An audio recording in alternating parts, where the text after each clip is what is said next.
Colleagues, it is exactly 3 p.m., which means that it is time for us to get rocking and rolling, and those who will join us will join us. Welcome again to part 2 of a really special series that we felt very humble in being able to hold. This is the mental health impacts of surviving COVID-19, the implications for school mental health systems, leaders, and providers.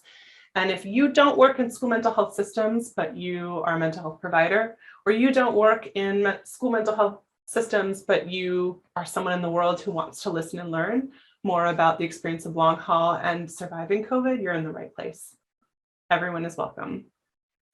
I want to go over a couple different housekeeping things, and then we can rock and roll. Our couple housekeeping things is number 1, I want to do a huge underscore, bolded, highlighted appreciation for those of you who are here on a Monday of a week where there is many folks who have time off. It's also specifically programmed today because we're going to be talking about what are some of the implications for survivors of COVID-19 and folks who have long haul as we navigate what the dominant culture calls the holiday season. So both this week and potentially the holiday season of the winter. So if you're here, you're also being proactive and thoughtful and attuned so that you can listen in to potentially inform the way you show up for others, which is really incredible. If we haven't met yet, my name is Leora. My colleague to my left or right is Kelsey Schmitz. We're going to introduce ourselves in a second. I don't think so. All right, nice let's job. Let's rock and roll. Okay. Let's rock and roll. Cool. Again, a huge welcome. We're just seeing a lot of folks come in. So welcome. So happy to have you here. I'm Leora. This session is sponsored by the Pacific Southwest, with whom I work, and the Northwest, with whom Kelsey works, MHTTC, Mental Health Technology Transfer Center, and we are funded by SAMHSA. This is a long disclaimer that also needs updating because we have a new assistant secretary. So we will make sure that's updated when it's posted on our website. But nevertheless, the most important thing to hear is that the views and opinions of our panelists, of Kira and Karla and Derek and Mieka and Jessica, are of theirs and theirs only. And so this is a time to listen into lived experience. And we're grateful for SAMHSA's funding to be able to host this session. Okay.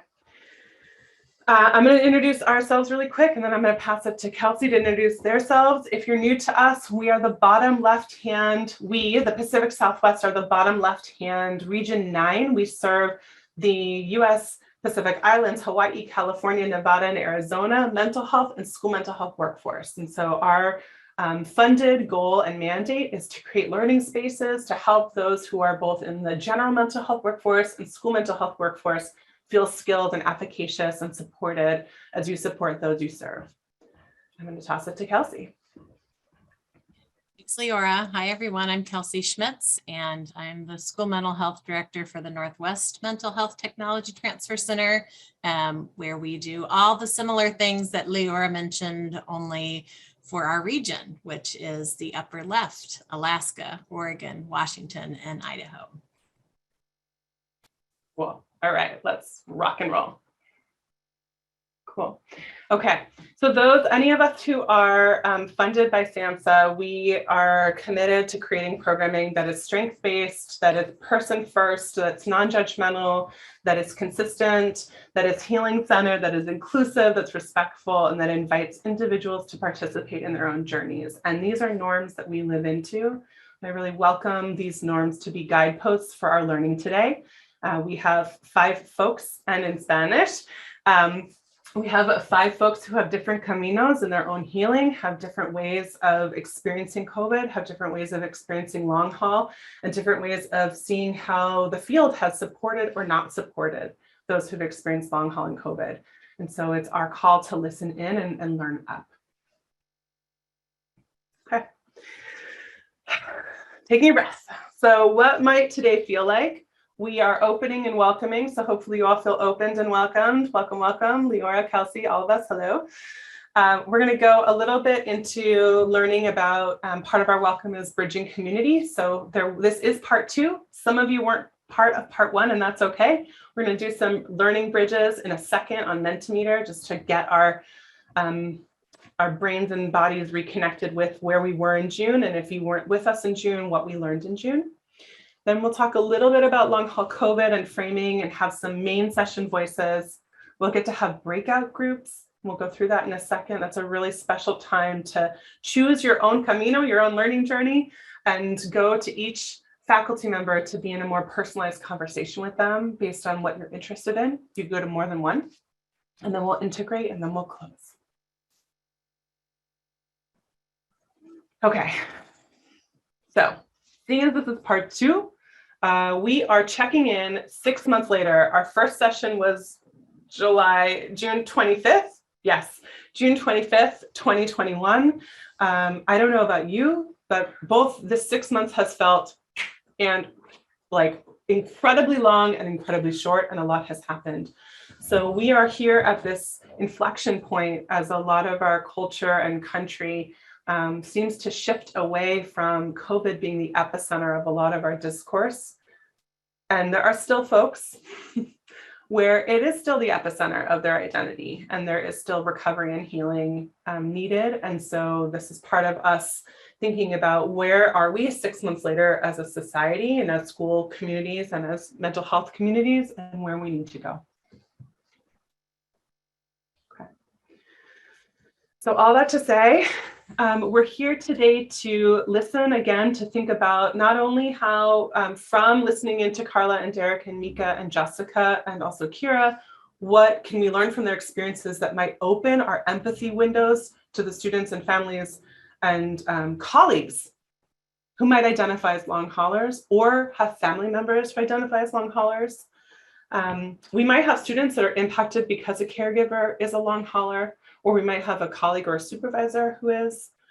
We also still 6 months later are really naming what it can feel like to not be seen, what it can feel like to have an experience that isn't socially validated and that is disenfranchised.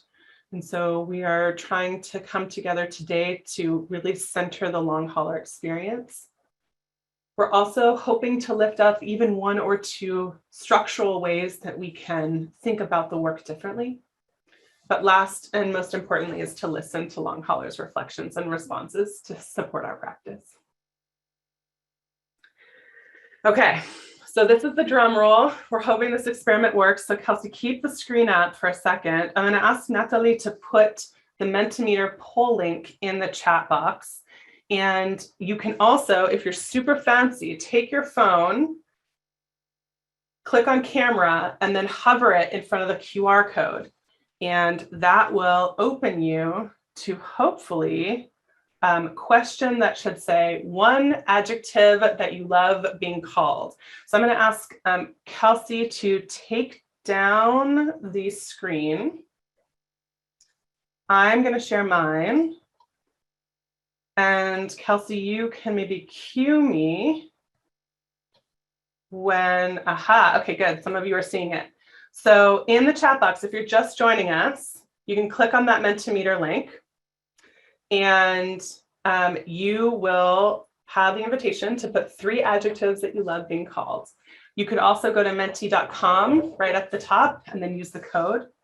If you hate all of this and you want to do what Shannon and Melissa are doing in the chat box, you can also just put your answers in the chat box too. But Mentimeter is a way to do it anonymously. And also it's a way for us to see who we all are in the room. So let's do a couple more. We have folks who are really compassionate. That makes sense for who is in the room right now. Thoughtful, kind, helpful. Yeah. So if you're in the chat box, I really welcome you to click on that Mentimeter link and you can play along with us in the Mentimeter. Okay. Intentional, enjoyable, heartfelt, dependable. These are really wonderful. A lot of you identify with being a rock star and a blessing. I'm into it. I'm into it. Okay, a couple more seconds. Okay, thanks. And Natalie, if you can just keep, if you can keep adding the link in the chat so folks can click on the link and then they can access the Mentimeter. So I'm going to close this voting. And we're going to go to the second question. So if you should be able to tell us what your familiarity with COVID is. You can kind of drag it. I'm familiar, I've had it. You can drag it to strongly agree. I've heard about it, but I don't know a lot about it. You can either say I disagree with that or I agree with that. Or if I'm not familiar at all with long haul, and you can strongly agree. So everyone should be seeing my screen so you can see the knowledge in the room. The knowledge in the room. Yeah, okay. So again, if you're just joining us, you can click on the link that Natalie has in the chat box, or you can see at the top of my screen, you can go to menti.com and then use the code and you can join us. Okay, so if you can see where your colleagues are at, we have a lot of folks who have heard about long haul but don't really know a lot about it, and are not really familiar. And then there are some of us who are like, yes, I've had it and I've got it. Well, thanks for playing with us. Okay, we've got a couple more. So we're gonna go to the next one. If you attended our last session, what is one takeaway or learning that stayed with you? So it is totally okay. If you were not with us in June, this is when you get to sit back and relax and learn from your colleagues. If you were with us, including staff, if you were with us, please, please, please, please enter what is one takeaway or learning that has stayed with you. We're seeing, of course, that there's grief in the room. There's grief in the room. Well, my voice might be a little bit lighthearted. We know that this is something that is really real for a lot of you. So the learnings from our June session, some of you are noting that each experience is different. So we heard from Karla and Derek and Mieka and Jessica that each of their COVID experiences and each of their experiences with long haul was different.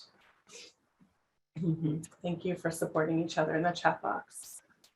Yeah, so the main takeaway you got was a visual summary of the conversation. We'll show those in a little bit. That long haul is brutal and unpredictable. Brutal and unpredictable. Okay, let's get a couple more.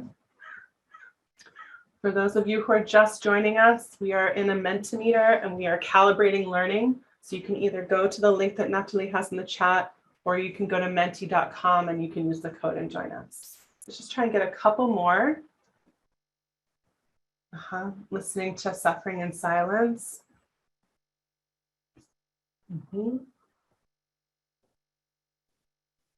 Thank you, Natalie.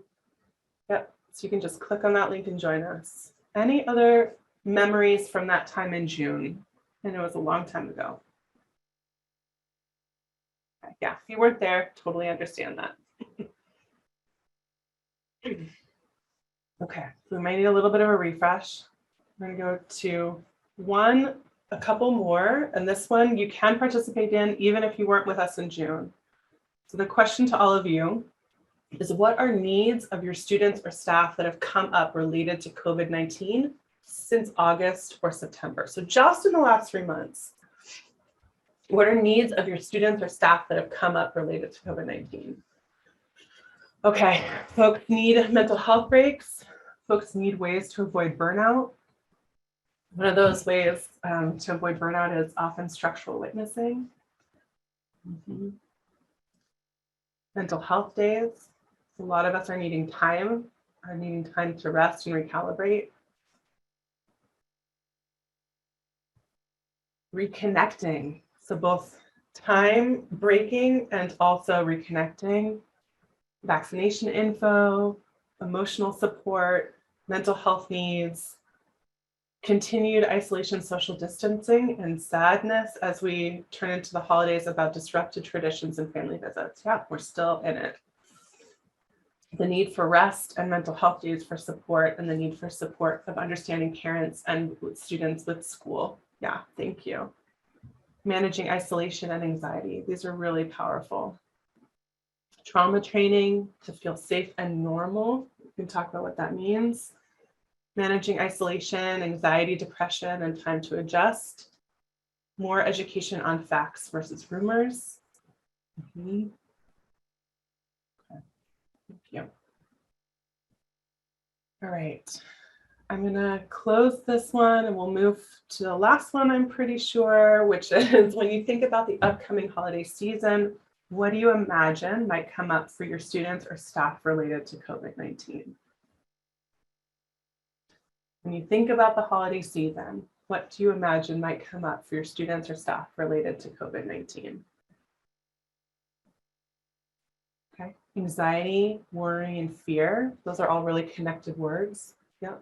Anxiety is usually based on a question of what am I afraid of? Food scarcity.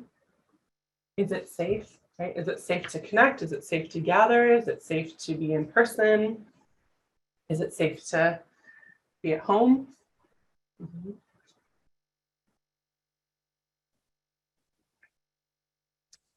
When you think about the upcoming holiday season, okay, disjointed celebrations. None of my students are looking forward to the holidays. That's really important. Thank you for saying that. Right? We can say happy holidays, but this is helping us be clear about where we are. Grief, guilt, and loss, reminder of loss. Wearing a mask when no one else is. Who will I spend the holidays with? Stress, increased rates of COVID, safety concerns, reminder of loss, anxiety and sadness over loss of family and friends, loneliness and family tension and comfort. Yeah. Thank you. Stress, increased rates of COVID-19, financial limitations, and safety concerns. So I'm hoping that all of you, when you're watching this, you're also seeing a lot of mutuality in a shared experience. Yeah, when we were missing people who aren't here with us anymore. Yeah. Okay. I am going to close this and I'm going to stop the share. We'll come back to Minty in a second. Kelsey, if you want to bring up the slide. And I want to say in transition that one of the reasons we did that, it's not just about technology fancy schmancy, it's actually about having a visual that's anonymous to show us and surface us what we hold together and what we're holding together, even in this new community that we've been in for 19 minutes. Okay, I also welcome you along the way. If that felt overwhelming, please feel free to stretch, breathe, move your body, drink water, take a walk around the room, however you need in order to feel regulated. So one of your colleagues said in memory of from part 1 to part 2 that we created visual learning. Part of what we're trying to do as projects is create many, many ways that we can access our learning and sharing, especially in light of what long haulers and folks who are surviving COVID-19 say about the way that their learning and memory is feeling compressed or changed. So after our time together in June, we created these visuals that can help you capture the learning from what we listened to from Kira, Mieka, Karla, Derek, and Jessica. And Natalie will drop that link in a second.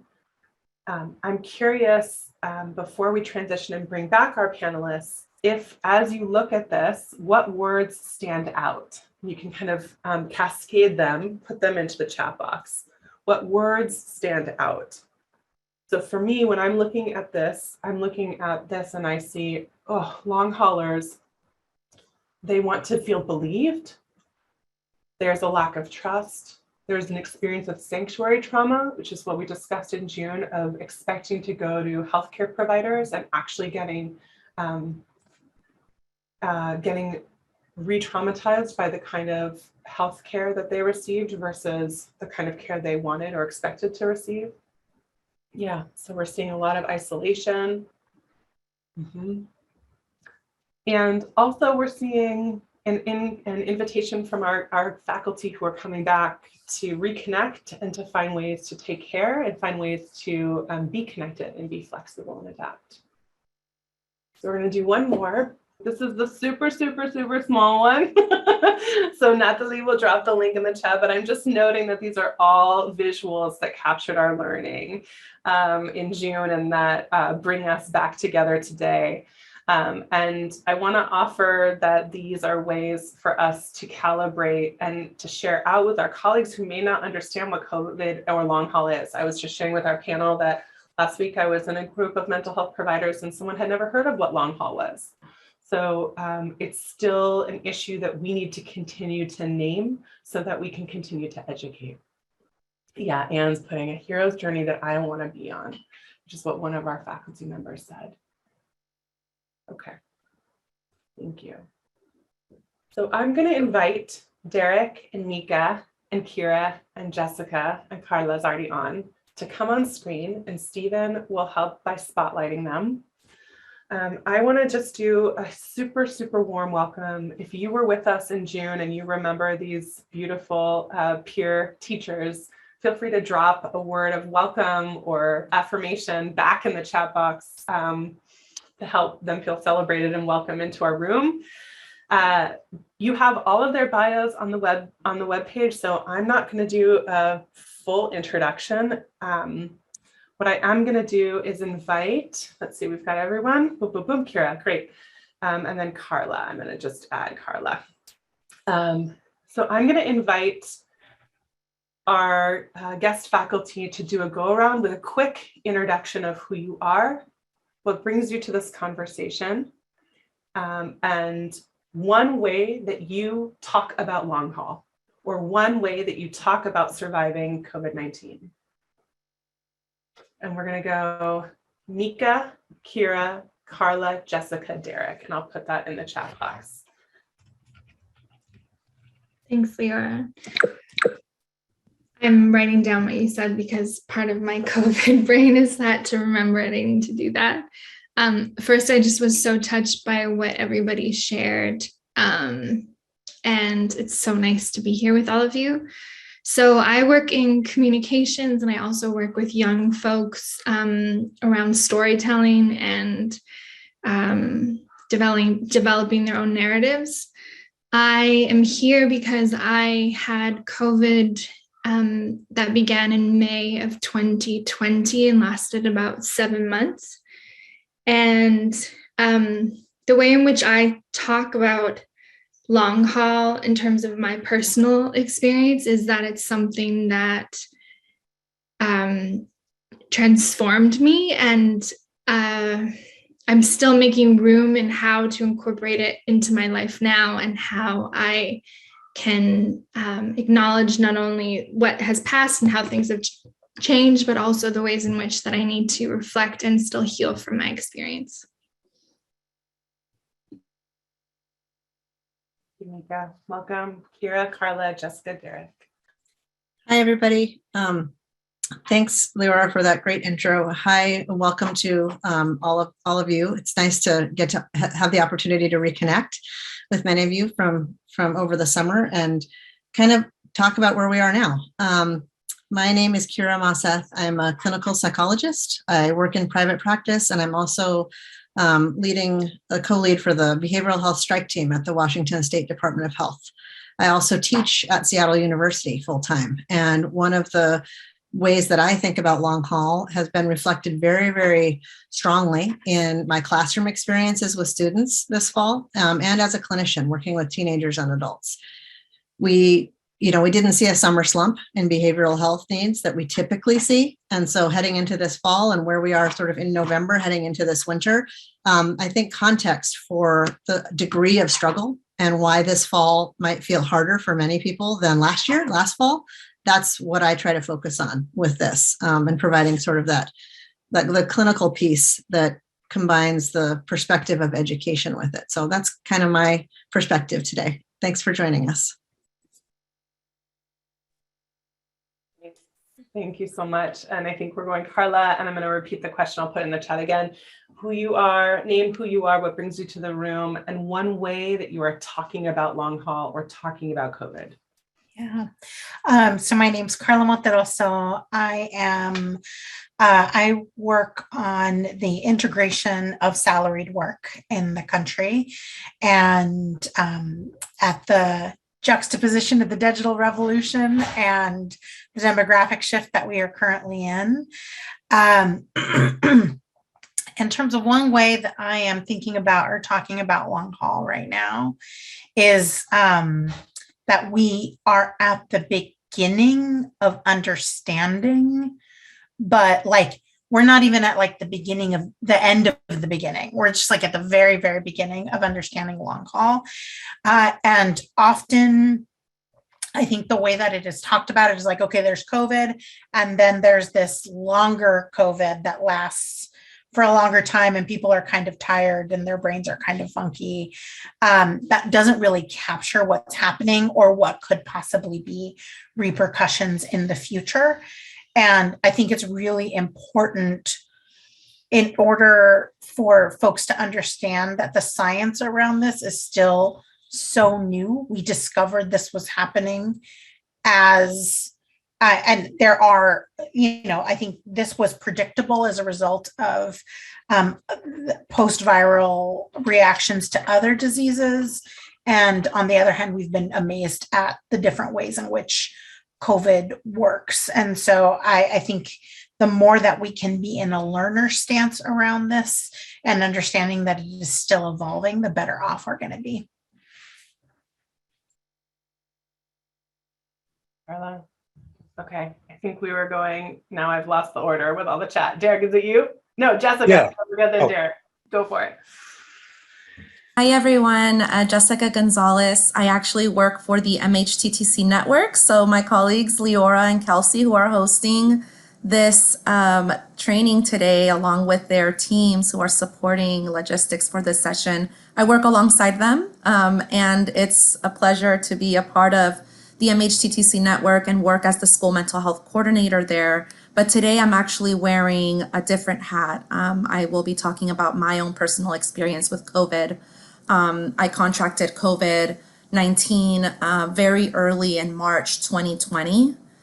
So that's when, it was barely being known that it was in the United States. And it was very difficult for me to manage the trauma that I faced through that experience. I was hospitalized for about a week due to severe symptoms and complications, and also delay of them testing me for COVID and sending me home after being diagnosed with pneumonia because they didn't think that it was at all related to COVID at the time. And so experiencing that trauma, from that experience is something that I still try to manage even now. But when I talk about long haul COVID and I talk about the symptoms that I continue to manage even a year and a half later, I really focus on the impact that it's had on my mental health. That was really big for me, I think, coming out of that experience and even just trying to get back to my normal self, which I've come to realize is not possible. I noticed how much it impacted my mental health and just how really difficult it is to manage those symptoms of COVID, of long haul COVID, when you face other hardships on top of that. So focusing on your recovery from COVID and then having to face other hardships. And specifically for me, when I talk about that, I'm talking about long haul COVID symptoms and then also the impact of grief and loss. So where those two meet and just how difficult it becomes to manage those symptoms of COVID long haul and as they blend in with what we face when we're experiencing grief and loss.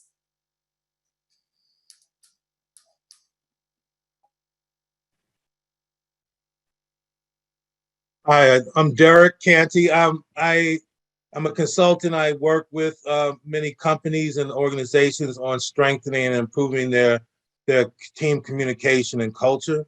I'm a co-founder of a company called Peer Forward, which nonprofit that works nationally with high schools around the country to help high school students navigate the college application process and get into college and then succeed.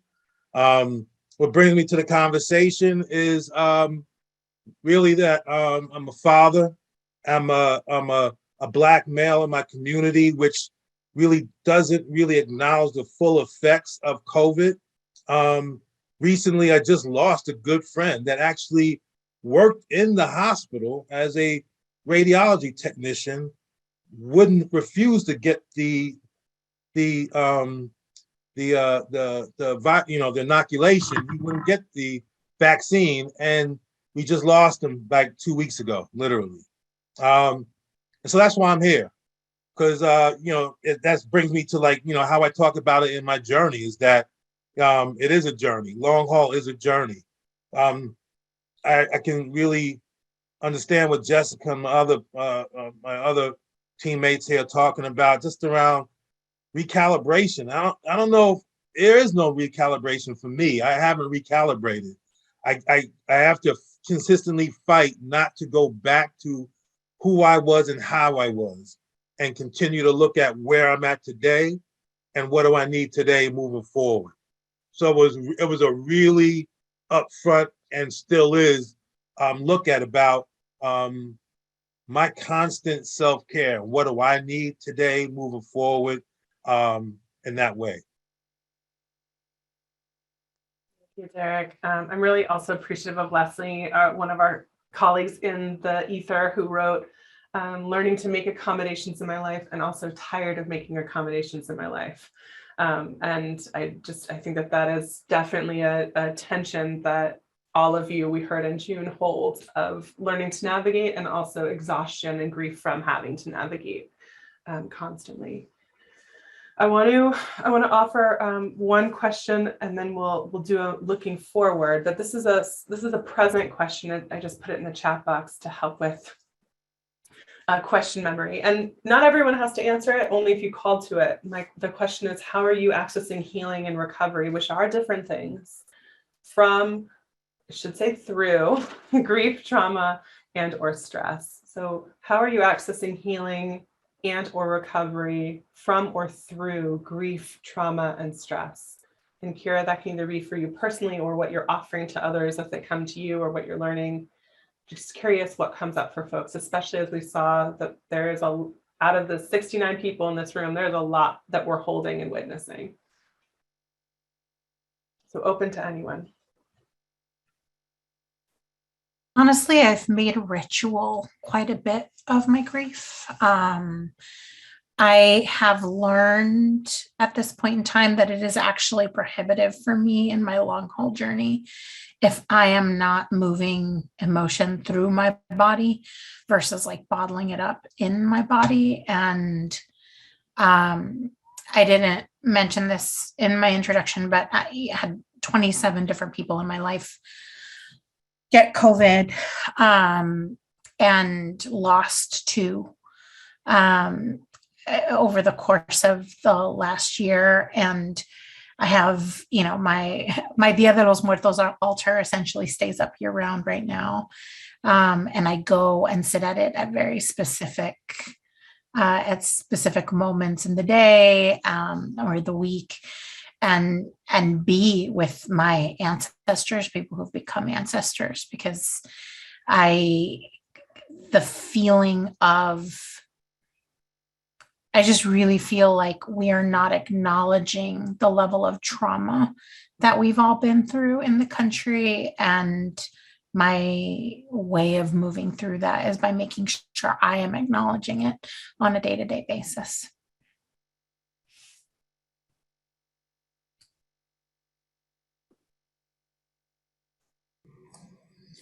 So for me, I'd like to share just a little bit more, a few more details about my experience before I share what's been helping me as I continue to heal and recover.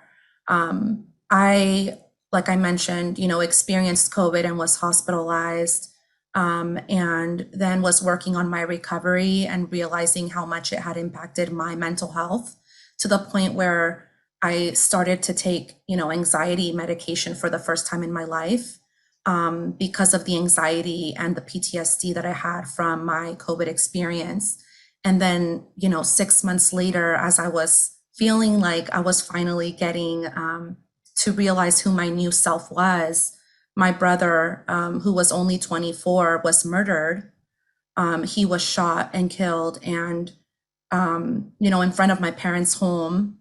So very traumatic experience, and very unexpected loss, and very first time that I've lost someone that close to me. And so I feel that it was difficult for me to manage my long haul symptoms of fatigue, of not being able to focus, of, even the headaches. I was still getting headaches that, felt like my brain was going to explode. And dealing with all of that and dealing like I couldn't really relate to friends who hadn't experienced COVID before. And so kind of feeling isolated in that way. But then I have my brother who was killed, and now I'm experiencing grief, and for the first time in my life at that level, and just even more isolation, more feeling like I can't express myself to others and tell them, the darkness that I was in at the time and in the early stages of my grief. And so what I did to help myself after several months, because initially I could not handle sharing my story, was seek out support groups. And, like I said, I work for the MHTTC network. I'm at the network coordinating office out of Stanford University, and they offer a ton of well-being and mental health workshops. And I saw that they were offering a support group, a grief writing support group. And I thought, you know what, let me just join this group and see if maybe I can relate to others and I can share about my experience and learn from others who are going through something similar. And it was really a blessing for me, and it really helped me. And now I literally just started my own Instagram account where I post, grief quotes and talk about my grief. And I don't think I would have been able to do that without seeking the support of others who have also had similar experiences. So I would say that for me, that's kind of what's been helping me. A lot of journaling, a lot of writing, a lot of talking to others who have also experienced similar losses and who have also experienced COVID, and just finding that comfort and validation in others. I think there's time for about one more person, or two, depending. I know, I say for me, like, recovery and healing and recovering, it was on multiple levels. I think physically, still healing, but just doing things that felt right for my body, especially things like yoga, and just trying to start to work out again a little bit more. Getting me and my wife bought like a massage table, and we just took turns, right? So just things like that, right? That felt right. But I also think, I posted my picture in my hospital. I probably sought out the best of the worst, and it still was the worst picture, but I posted that one um, on a ventilated 2 people, and I wanted people in my network to know. And that's not about me, but like what this journey is about. And so a lot of people can inbox me, and there's a lot of conversations I still have with people ongoingly that from that post, from their ordeals or losing family members. I think at this time it's kind of like I needed to continue to reach out past myself, but not to a place where it would tax me. And one of the tough things that I'm still struggling with, I'm not gonna lie, is like this past, I had COVID. I was in the hospital 10 days. Not this summer, but past summer. It felt like life just kind of went back to 100 at this past May, and I, taking my daughter to college visits, everything, going back to work. I don't know, like it reached a peak for me, which I struggled with mentally as well. So I know that's also something tough for long haulers, where it's like, man, like life just hits back, and people expect you to get back in the game, do what you need to do, and keep pushing. But that was tough, and it still is tough. Okay. Any last pieces before we transition?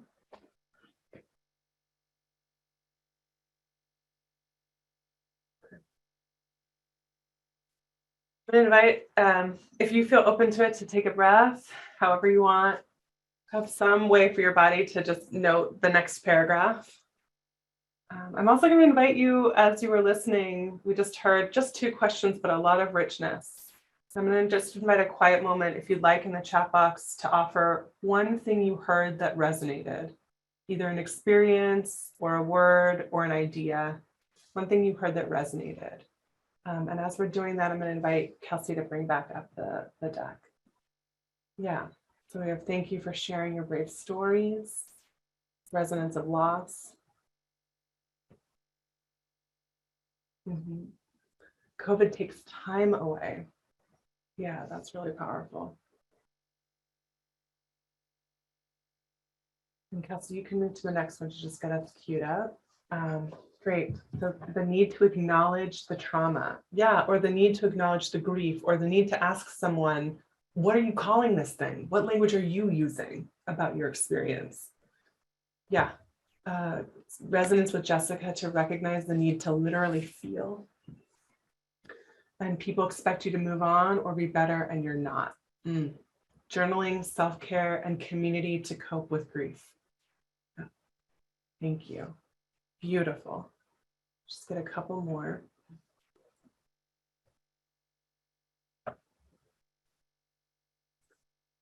The importance to identify this trauma experience, to name it, and to name all the elements of it, right, Derek? Like not just the event, but then also the experiences and the effects of that event.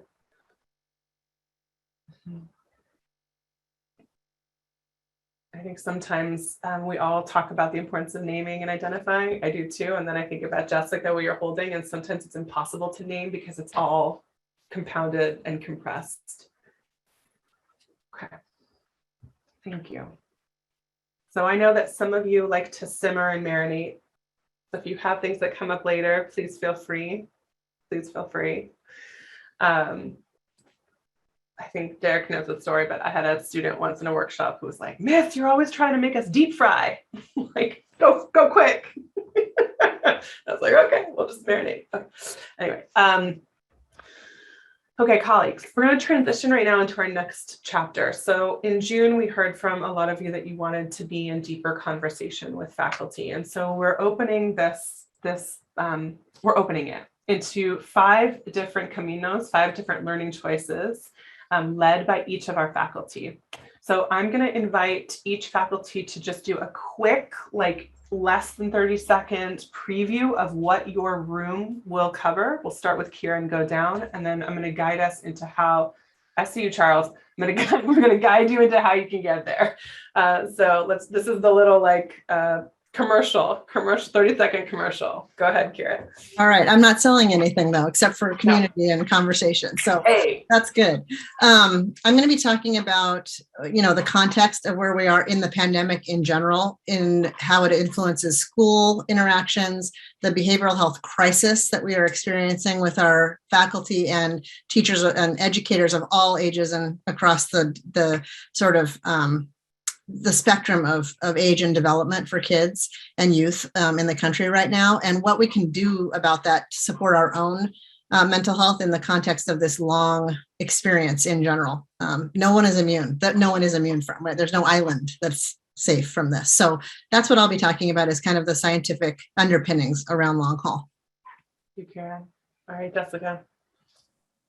Yeah, so in my breakout room, I'll be talking a little bit more about my experience with grief on top of COVID long haul, and also how we might support those who are experiencing the long haul symptoms of COVID, who have survived COVID, but also are living through, going through a journey of grief because of other forms of loss and grief in their lives.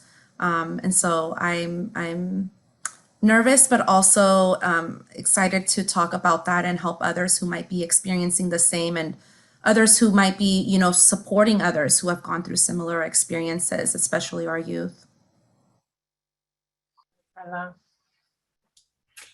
Hi, everyone. In room 3, we're going to be talking about workplace leadership considerations.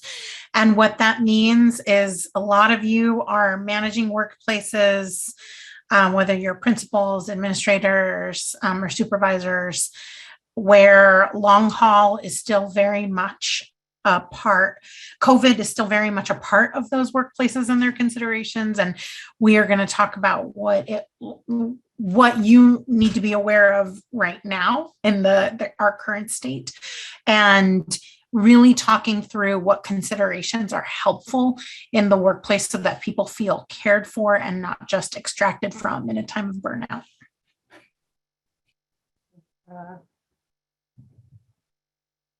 Hi, I'm Derek. In room 4, we'll be talking about student and family partnerships, just as how as school leaders, administrators, supporters, we can really encourage students and families and really hear and listen about their experience, with long haul and COVID.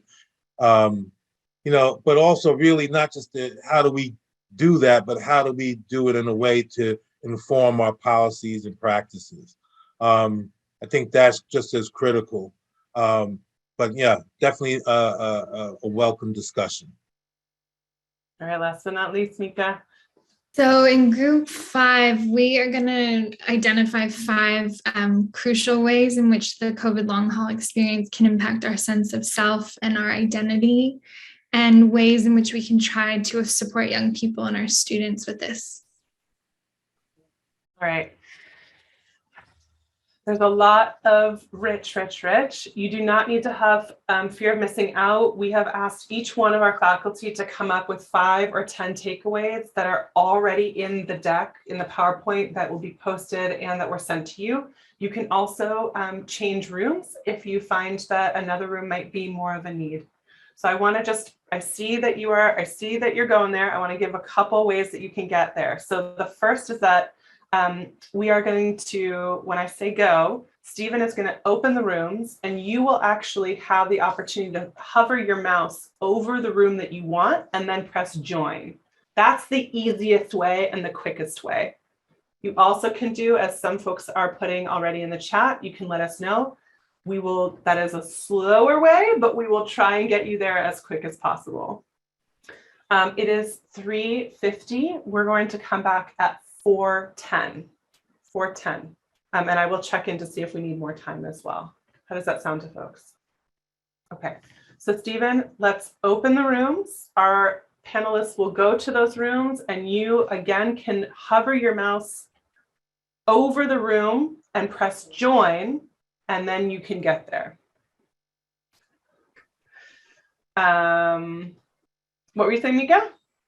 I was just saying, I was so appreciative of people sharing their experiences and seeing faces. It was wonderful. Oh, good. Good. Okay, we're coming back shortly. Bernard, that is a very classic back to school picture you've got going on. I'm liking it a lot. And Anna, I think we met this summer. I feel like I recognize your face, so it's good to see you. It's an ageless picture. It is ageless. Okay, welcome back. I'm gonna just start adding folks, and Stephen, if you can help to add spotlights for Kira. We're gonna add again. Okay, so Stephen will be on it. I hope that your 20 minutes with your breakout was so rich and also gave you a couple things to start thinking about how to be more attuned and attentive to the needs of folks who are surviving long haul and COVID now, then, and looking ahead. We're going to do a little bit of an integration exercise to help our brains and our bodies make meaning of what we just heard. And then we'll do one more question to our faculty, and then we'll close out. 3 ideas or important to knows. And if you're a faculty and you mentioned something that you want to make sure you remember, like Karla was dropping research to prove long haul, please feel free to put that up. And we are going to compile all of this and send out. So this is a way for everyone to share out your learning. So what are 3 ideas or important to knows that came up in your room? Yeah. We're going to keep it into the Mentimeter. So we should start seeing your answers in the Mentimeter soon. Unless it's not working. And if it's not working, somebody can tell me. That would be really helpful too. 3 ideas. Okay, great. Empathy, meet students and families where they are. That I think maybe came from Derek's room. So out of your time in your breakout, What are 3 things? And if you can't go for 3, just go for 1. What do you want someone to know from your time? It's important to know that COVID long hauler symptoms are real and there are a lack of resources for long haulers. It is mission critical to care for ourselves, have a list of to-go things, maybe to-go things that you could do for self-care.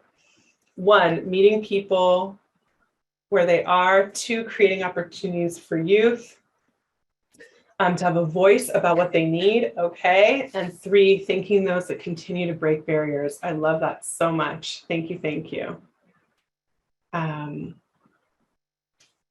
Okay. Yes, I'm not alone. There's hope, and it's okay to discuss fear and uncertainty. Some of you are adding in the chat box, self-regulating, time to care for ourselves, be aware for the children. Mission critical to support behavioral health for students and our own self-care, physically get up and have movement for learning, creating, and routine connection. Long haul COVID with compound experiences take time to heal, validating the reality and grief of the situation and sharing with others in supportive settings. That's really beautiful. I think that came from Jessica's room. Okay, listen to youth and utilize students' ideas, peer support, and acknowledging collective trauma. Those in supervisory positions need to be aware of these long hauler matters that have to be understood, heard, and believed. Absolutely. Okay.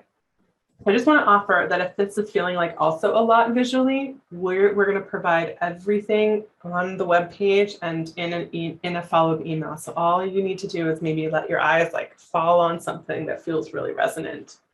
We like caregivers need to pause for prevention. Okay, the limbic system has been highly active and can lead to exhaustion. Yes, an unregulated limbic system. I wonder which room that came from, Kira. Okay. Thank you, thank you. We're going to close this and go to the next question, which is, what are 2 questions that still linger for you? And maybe that is something that didn't get fully discussed in your breakout room. Maybe it's something that you heard someone mention that you have curiosity about. Maybe they're self-reflective questions. How might I be a more trauma-informed supervisor for long haulers? What are 2 questions that still linger for you? These are also really helpful for us at the Pacific Southwest and Northwest to listen to so that we can create more programming for you. What do others do about brain fog? Yeah. Okay. What do others do about brain fog? Heard that question.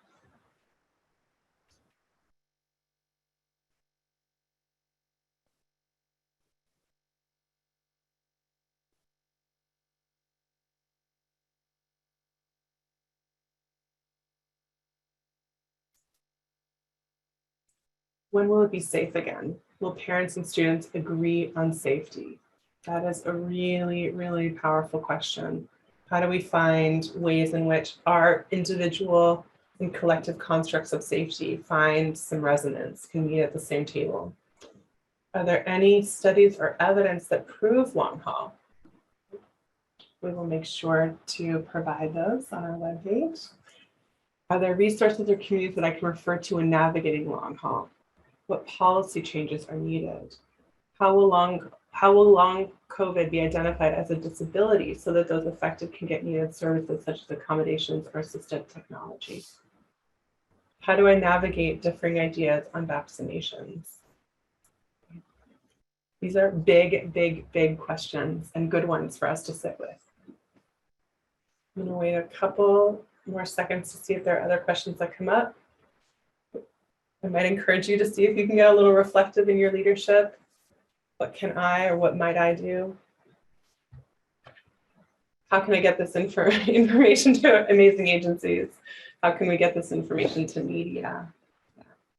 The good news is we've got some very lovely visuals for you that you can download and send out. Okay. One last piece, and then we'll hear from back to our faculty. I want to end this with one appreciation. So one appreciation of yourself, a way that you showed up today, maybe differently, One appreciation for a faculty member who gave you a sense of witnessing or being seen, or a colleague. Everyone's sharing. Yeah, there's been a lot of safe vulnerability in this last not even 90 minutes. One appreciation for the learning.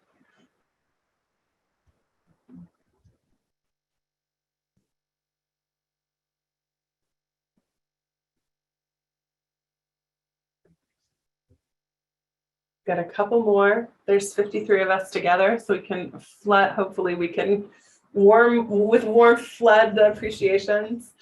Yeah, appreciation for educated community, appreciation for naming what it feels to be minoritized and also affected by COVID.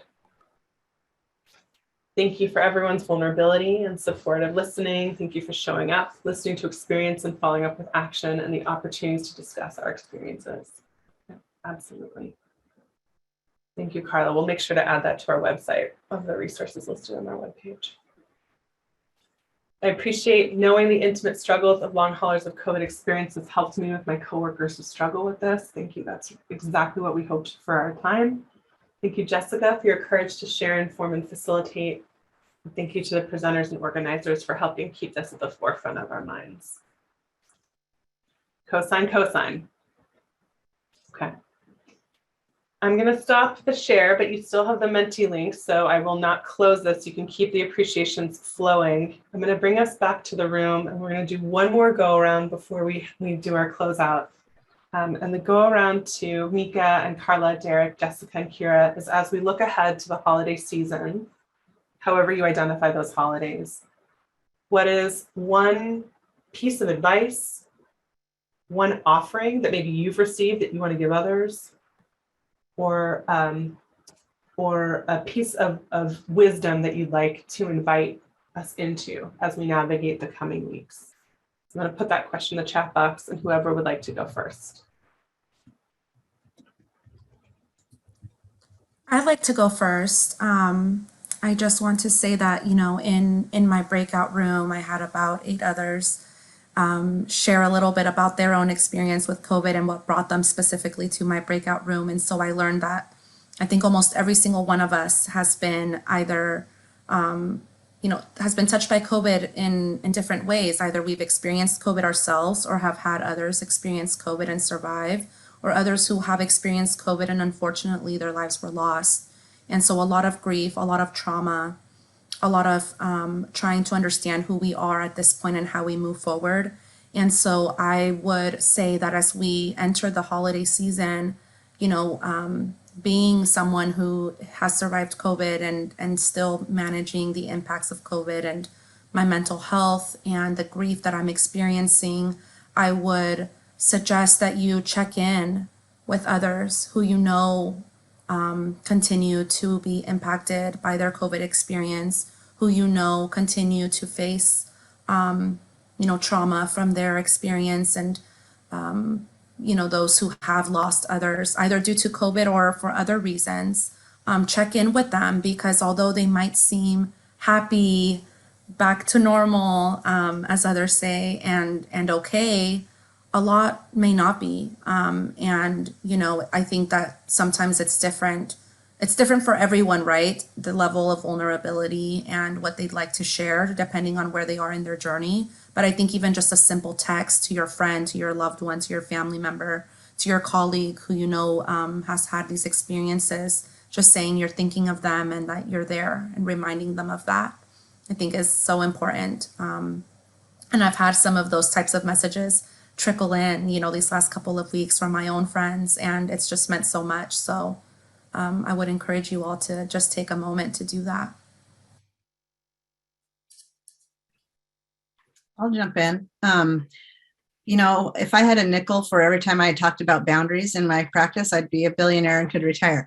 I think that one of the things that is helpful for all of us to keep in mind over the holidays are healthy boundaries. How to, think about how hard it is to control your own thoughts, feelings, and behaviors. So put limits around that and try not to control other people's, right? To recognize what's healthy for you and what's okay to say yes to, and when you're uncomfortable and need to say no. and give space to allow other people to set their boundaries as well too. So the establishment and maintenance of healthy boundaries, it's a different thing this year, and maybe it was last year too, and that's okay. And there's going to be different levels of comfort with stuff, and it is okay to say no. So healthy boundaries are, I think, where it is for me. I think for me, it's going to be about appreciation and gratitude. No matter some of the effects I'm still suffering with, I'm so appreciative and I have so much gratitude for being alive.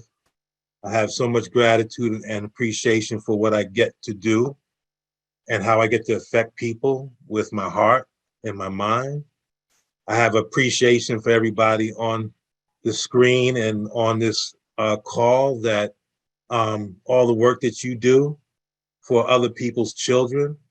So for me, it's just going to be about appreciation and gratitude this holiday season. And me and my family are celebrating COVID-5. That we all got it at the same time, so I deemed us the COVID-5. My daughters didn't really like that name, but so what? We're gonna do a little reunion.